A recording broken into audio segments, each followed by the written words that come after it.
Je cherchais un sujet dans l'air du temps. J'ai donc tapé les mots-clés « croyance »,« Dieu » et « Père Noël » sur Google. Je m'attendais à tomber sur un argumentaire athée, provocateur, sans se prendre trop au sérieux, identifiant Dieu au Père Noël. Mais en fait, j'ai trouvé mieux que cela. J'ai trouvé une tribune publiée par Franck Ramus, un spécialiste en sciences cognitives, dans le journal Le Monde qui date de Noël 2017. L'article en question s'intitule « Les raisons de ne pas croire en un Dieu sont les mêmes que celles de ne pas croire au Père Noël ». Franck Ramus y défend la thèse extraordinaire selon laquelle toutes les personnes religieuses ont été endoctrinées dans leur enfance et qu'il faudrait commencer à respecter la liberté de conscience des enfants. Et tout cela repose sur un vide argumentatif sidéral. Néanmoins, à défaut d'être très scientifique, cette tribune est plutôt bien écrite et s'adresse directement à son lecteur. C'en est à se demander si Franck Ramus ne s'est pas trompé de carrière. J'ai donc décidé d'y répondre, d'en faire un dialogue à partir de véritables extraits de l'article. Voici ce que ça donnerait. Que dirais-tu de parents qui raconteraient à leur enfant l'histoire du Père Noël, mais qui ne lui diraient jamais la vérité ? Et qui, alors que l'enfant commence à douter et à opposer des arguments rationnels à l'existence du Père Noël, maintiendrait, mordicus, que l'histoire est vraie et que s'il n'y croit pas, le Père Noël le punira sévèrement. Alors, pour ma part, j'avoue que sans même envisager ce scénario particulier, déjà le mythe même du Père Noël me pose un problème. En tant que parent, ça veut dire que je dois mentir à mes enfants et sur le plan éthique, je dois avouer que ça me met un peu mal à l'aise. Il ne s'agit pas d'une blague qui dure quelques minutes, il s'agit de toute une organisation qui dure quand même plusieurs années. Mais en plus de cela, je trouve que la moralité du mythe du Père Noël en lui-même est relativement douteux. On encourage les enfants à être sages afin d'avoir des cadeaux. Et ça me paraît être complètement contraire à un comportement moral où on doit agir par devoir et non pas par intérêt. Alors si en plus de cela, les parents refusaient de dire la vérité et que cela était assorti de menaces pour qu'ils continuent à croire, là j'avoue qu'il n'y aurait plus aucun doute possible sur l'immoralité de la situation. Je suis d'accord avec toi. Je pense aussi que ces parents joueraient une farce bien cruelle à leur enfant, qu'ils le maintiendraient dans un état de suggestion intellectuelle et psychique inacceptable, et qui lui rendraient un bien mauvais service en cultivant et en perpétuant sa crédulité d'enfant au lieu de développer son esprit critique. Là par contre, je crois que tu es allé un peu trop vite. Je pense que le comportement des parents serait effectivement immoral. Par contre, je ne crois pas vraiment qu'ils seraient capables de lui faire renoncer à la raison. Une fois que le doute s'est installé dans l'esprit de l'enfant et que son esprit critique s'éveille, je vois pas comment des menaces pourraient empêcher son développement.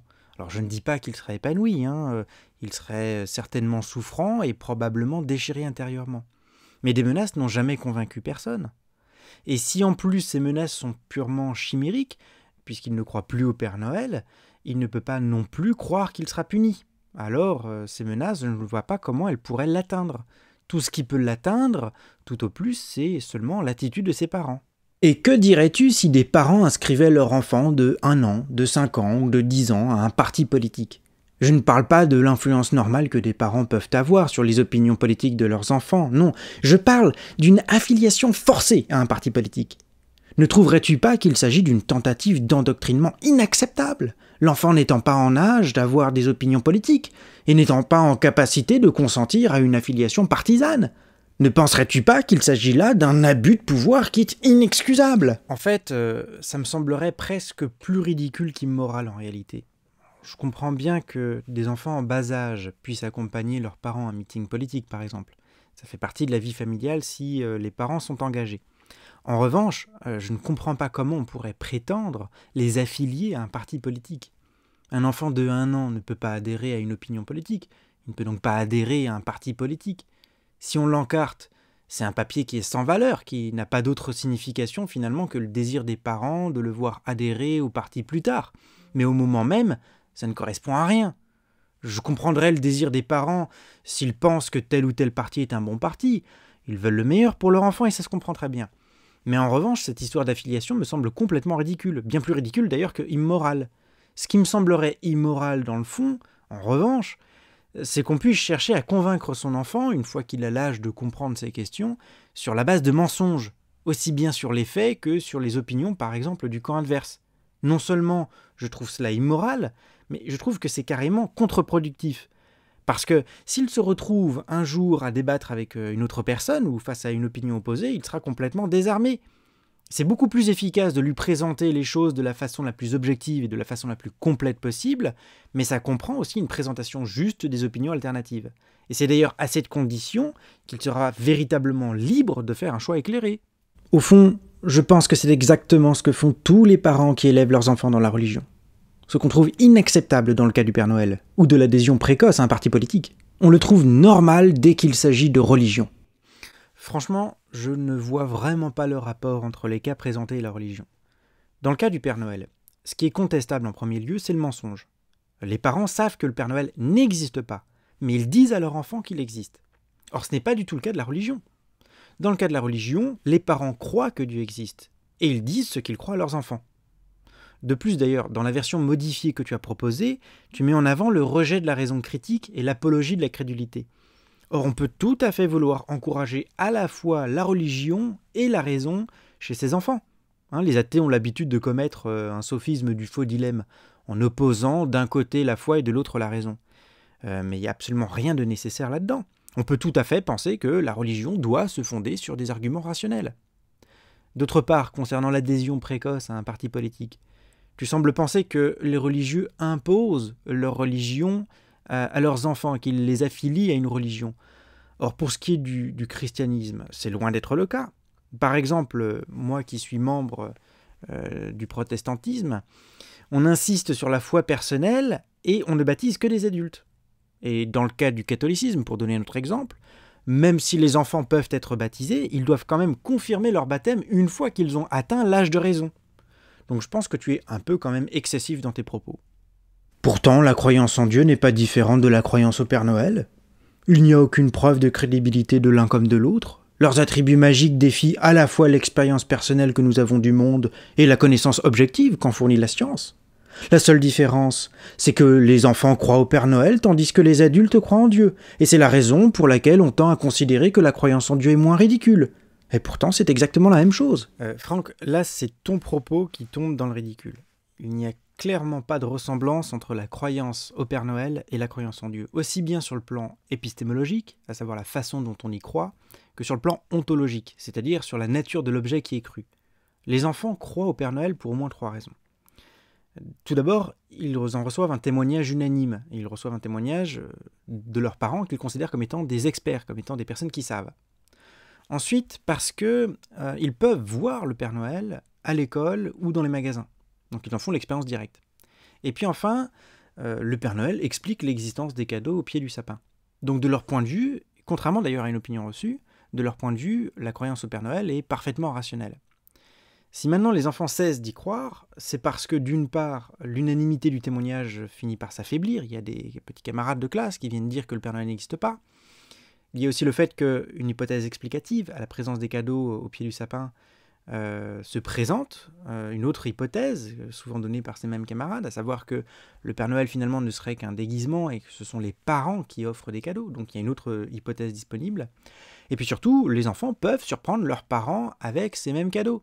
Et donc les prendre sur le fait. C'est comme une expérience cruciale qui permet de réfuter définitivement l'idée que ce soit le Père Noël qui ait apporté les cadeaux. Non, on le sait par expérience, ce sont les parents. On a affaire donc à un procédé qui est essentiellement empirique, parce que l'objet lui-même est un objet concret qu'on peut vérifier dans l'expérience. Et par la suite, les enfants peuvent bien sûr ajouter d'autres raisons, des raisons qui sont plus théoriques et qui rendent, encore une fois, le Père Noël invraisemblable en soi. Par exemple, le fait que le Père Noël ne vieillisse pas, le fait que l'existence de rennes volants est invraisemblable, le fait que distribuer des cadeaux en passant par la cheminée paraît complètement impossible pour un homme qui est obèse, le fait qu'il est physiquement impossible à un homme de distribuer tous les cadeaux du monde entier en une seule nuit, le fait que les cadeaux correspondent bien moins à la sagesse plutôt qu'à la richesse des enfants. Bref, ça fait beaucoup de raisons pour penser qu'il est rationnel de croire que le Père Noël n'existe pas. En revanche, en ce qui concerne Dieu, il n'est pas possible de s'appuyer sur un témoignage unanime dans une société qui, fondamentalement, est pluraliste, dans une société dans laquelle on rencontre immédiatement l'opinion athée et une opinion théiste. Il n'est pas possible non plus de faire l'expérience sensible d'un être qui est suprasensible, d'un être qui est abstrait. Dieu, on ne peut pas en faire l'expérience, on ne peut que raisonner philosophiquement à son propos. Donc on ne peut pas y venir de la même manière que le Père Noël. Dieu peut être une hypothèse qui est explicative à certains faits, tels que par exemple la contingence de l'univers ou encore de son ordre, et s'il n'y a pas d'autres hypothèses explicatives, ou plutôt si les autres hypothèses sont considérées comme étant plus faibles, eh bien il est parfaitement rationnel de croire que Dieu existe. Et cela est d'autant plus vrai qu'il n'y a pas de contradiction qui soit connue dans le concept de Dieu. Le simple fait que des philosophes aient défendu et défendent encore son existence devrait suffire pour ne pas tomber dans le préjugé à la fois naïf et ridicule qui veut associer Dieu au Père Noël. Alors bien sûr, je ne dis pas que tous les croyants sont rationnels, mais je dis qu'il est profondément malhonnête d'associer croyance en Dieu et irrationalité. Je pense que tu es victime d'un aveuglement. Et qu'un tel aveuglement est possible grâce aux 2 abus de pouvoir inexcusables que j'ai déjà évoqués, à savoir l'insistance des parents à ce que l'enfant continue à croire en un Père Noël nommé Dieu, et puis l'endoctrinement et l'affiliation précoce de l'enfant à un des partis de Dieu, que sont les religions institutionnelles, à un âge où il n'est pas encore en mesure d'y consentir. Alors sur ce coup-là, Franck, tu n'as vraiment pas eu de bol, t'es tombé sur la mauvaise personne. Moi, dans mon cas, je suis né dans une famille athée, j'ai pas été baptisé étant enfant, et j'ai été éduqué dans un environnement religieusement complètement vierge. Dans mon cas, c'est pas un endoctrinement, c'est la philosophie qui a joué un rôle absolument essentiel dans ma conversion, qui a sapé mon athéisme pour commencer, et qui ensuite m'a également donné des raisons de croire. Alors je ne dis pas que l'endoctrinement n'existe pas, mais je dis que tu considères considérablement la portée de la chose. La majorité des enfants en France fréquentent l'école publique. Une école qui est nettement plus influencée par l'athéisme que par le théisme, tout simplement parce que la majorité du corps professoral partage cette opinion et parce que les religions sont plutôt tabous en France. S'il y a un endoctrinement à craindre, c'est bien celui-ci, sachant que la grande majorité des parents religieux font finalement assez peu pour transmettre leur religion. On ne peut pas dire que les cours de catéchisme fassent sale comble. Même les écoles catholiques sont plutôt frileuses. S'il y a un risque d'endoctrinement à craindre, c'est un endoctrinement à l'athéisme, par défaut d'enseignement sur les questions philosophiques et religieuses. On prive les enfants de liberté en ne leur permettant pas de faire des choix éclairés. Et après, ça donne évidemment un athéisme intellectuellement faible, comme celui que tu nous présentes, Franck, où l'argumentation consiste essentiellement en des sophismes de l'homme de paille. Il faut protéger la liberté de conscience des enfants. Or, la plupart des religions ont bâti leur emprise sur l'embrigadement précoce d'individus trop jeunes pour disposer de cette liberté. Si on peut se convertir à l'âge adulte, en toute liberté et en pleine connaissance de cause, pourquoi ne pas le rendre systématique ? Je ne sais pas comment il faut comprendre tes propos. Soit tu vises des fanatiques d'une religion particulière, sans vouloir les nommer, mais ce ne sont alors que des cas particuliers. Soit tu pars en guerre contre des ennemis imaginaires, tel un Don Quichotte des temps modernes, et je vais finir par croire que tu te crées des ennemis imaginaires, qui ont eux-mêmes des amis imaginaires. Et comme tu défends une thèse qui a prétention à l'universalité, il me semble que c'est la dernière option qui est la plus probable. C'est ou bien de la malhonnêteté, ou bien de l'ignorance. Je te l'ai déjà dit, dans le cas du christianisme, dans les confessions que je connais, l'adhésion à une institution religieuse n'est accessible qu'aux personnes ayant atteint l'âge de raison, que ce soit directement ou indirectement. Le problème ne se pose donc pas. Tu enfonces une porte qui est ouverte. Le problème, c'est plutôt le fait que nous sommes une génération qui est inculte sur le plan philosophique et religieux. Et si on est inculte sur le plan philosophique et religieux, eh bien, on ne peut pas faire de choix éclairés. Et ça, c'est un vrai problème pour la liberté de conscience. La priorité aujourd'hui, ce serait plutôt d'augmenter l'enseignement de la philosophie et d'introduire un cours d'introduction aux faits religieux à l'école.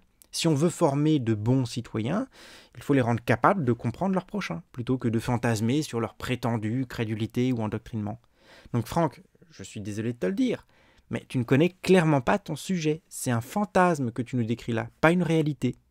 Bref, vous l'aurez compris, cette tribune était davantage l'œuvre d'un militant dépourvu d'arguments que l'œuvre d'un scientifique traitant objectivement son sujet.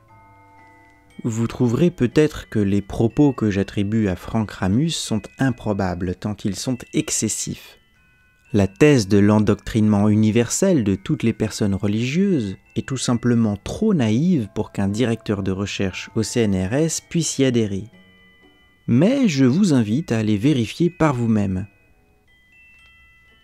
Vous vous dites peut-être qu'il est impossible qu'un journal respectable tel que Le Monde, qui s'autoproclame vérificateur de fake news, puisse verser dans un tel endoctrinement athée. Mais non, vous ne rêvez pas. Bien sûr, je ne ferai pas d'amalgame. Je sais très bien que tous les athées ne commettent pas de telles moisissures argumentatives. Je sais très bien qu'il y a des athées raisonnables et raisonnés. Je ne crois pas que tous les athées le soient parce qu'ils ont été endoctrinés dans leur enfance. Je sais être raisonnable et objectif dans mon jugement. Si vous avez aimé cette émission, n'hésitez pas à la liker et à vous abonner. Père Noël, si tu m'écoutes, j'aimerais un peu plus de likes et d'abonnés. Comme tu as les qualités requises pour produire et distribuer des cadeaux à tous les enfants sages du monde, j'imagine que tu dois bien être capable de faire ça pour moi. Sinon, il paraît que les Chinois en fournissent pour pas très cher, et comme tu les connais bien, je me suis dit que tu pouvais faire un geste. Et sur ce, je vous dis à tous, joyeux Noël!